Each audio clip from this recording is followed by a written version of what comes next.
As we roll into September right now, all the offseason moves for the summer of 2018 for free agency in the NBA should be officially done. There should be, small moves here and there to really solidify their teams with two-way contracts and limited minutes for role players on their bench. But the real question is, barring any big trades, how is this Western Conference going to stack up this offseason? Because right now it looks like it's going to be very loaded, especially with the Lakers becoming way improved. Here on The Charge, we're going to be going over what I feel like are the top teams in the Western Conference that could potentially be vying for a playoff spot, and we'll be going over from 10 all the way to 1. LeBron James all the way in. Here comes Simmons the other way, 3-on-2. Simmons eludes the defender and lays it in with that. Certainly the length altered that shot out of the quick steps.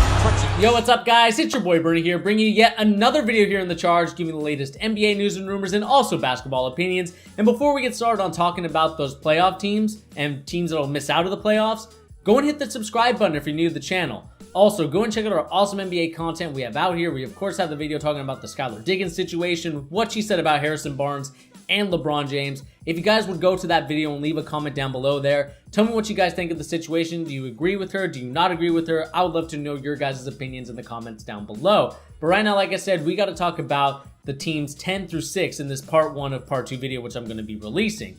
So, of course, in part 1, we're going to be going over 10 through 6. And the number 10, of course, I have is the Minnesota Timberwolves. This is a step back in the direction they were trying to go in, as they got the 8th seed last year in a wild playoff game, play-in type of situation with the Denver Nuggets.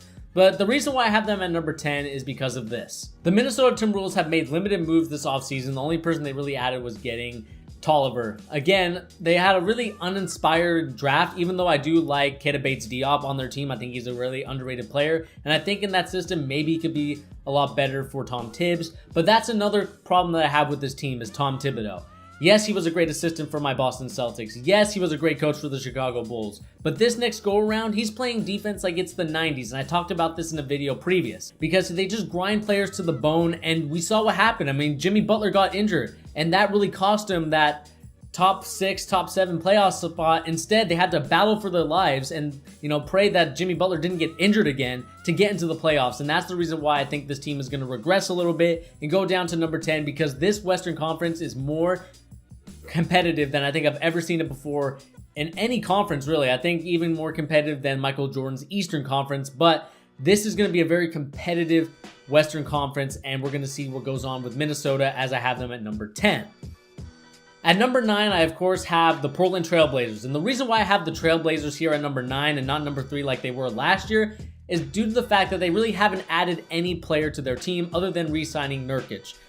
They really haven't done anything to impress me as either. I mean, I haven't seen anyone really impressive. Maybe Zach Collins has impressed me a little bit, but I just feel like it's going to be the same Blazer team, just a different Western Conference in terms of more teams are more competitive this offseason to go into the regular season. I just think that even by adding their 2018 pick, Anthony Simmons, who's more of a project pick, it's still not going to be enough for the Portland Trail Blazers to get over the hump and get into the playoffs, especially when you have other teams that haven't been improving and have gotten better draft picks. I just think the Trailblazers right now are in a situation where they are going to think that, we didn't really have to change anything, we'll be in 3rd place. But in my opinion, they're going to be stuck there at number 9.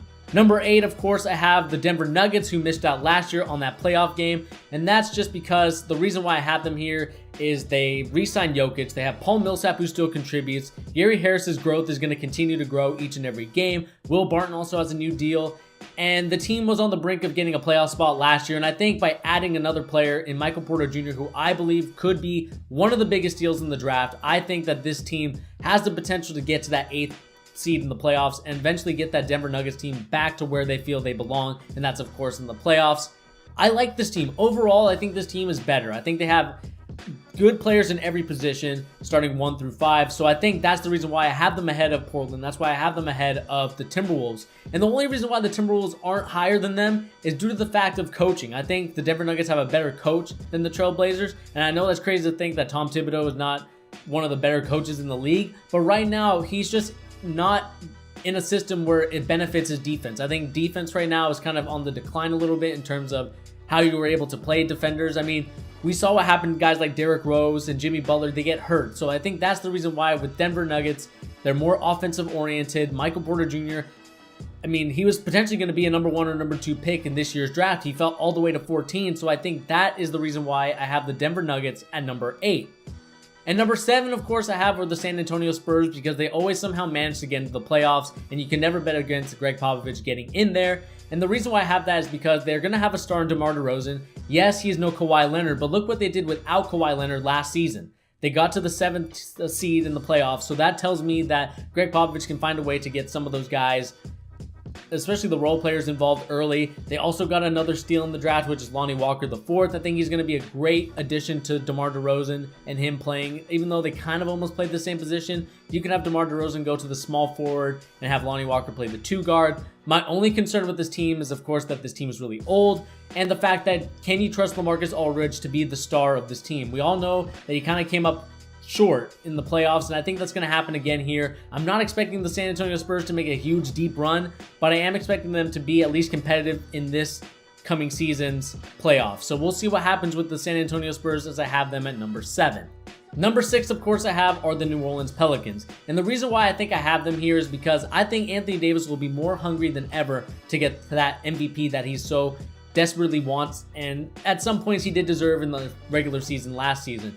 I just think that with him improving, I think that the Pelicans will go to the 6th seed. I understand that the team realistically isn't as good as I would say, overall I should say, as like the Minnesota Timberwolves or the Trail Blazers in terms of overall talent. But what I like about the Pelicans is that they have a superstar in Anthony Davis, which I think the other 2 teams don't really have. And they do have them, but they just haven't grown up yet. I mean, we have guys like Karl-Anthony Towns who hasn't grown up yet, who's still kind of progressing in his career, but he's still kind of stuck right now. And I think a new coach would, really elevate him. You also have the Portland Trail Blazers where it's Dame and CJ. I think Dame and CJ are really great players, but I think right now they're just stuck because they don't have anyone else to kind of offload the shoulder of the offense to. I mean, it's either Nurkic or Zach Collins who's improving, but I mean, we'll see what happens with those guys. But I think the reason why I have the Pelicans here at number 6 is they also signed Julius Randle. They have Nikolai Mirotic.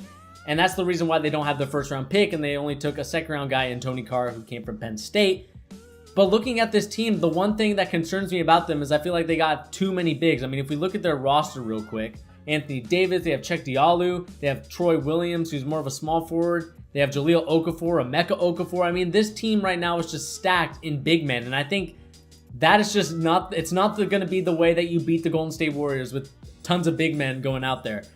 Yes, they are long. Yes, they're strong, but are they quick enough to keep up with the Curry? Are they quick enough to keep up with the Klay Thompson? And my answer is no, I don't think they are. And the reason why you signed a guy in Jahlil Okafor or Julius Randle, it's confusing to me as to why you would do that, along with Nikolai Mirotic, who you could potentially see if he can play the small forward along with Julius Randle at the 4, and then, or you can have Randle at the 5 and then Anthony Davis at the 4, even though that's weird.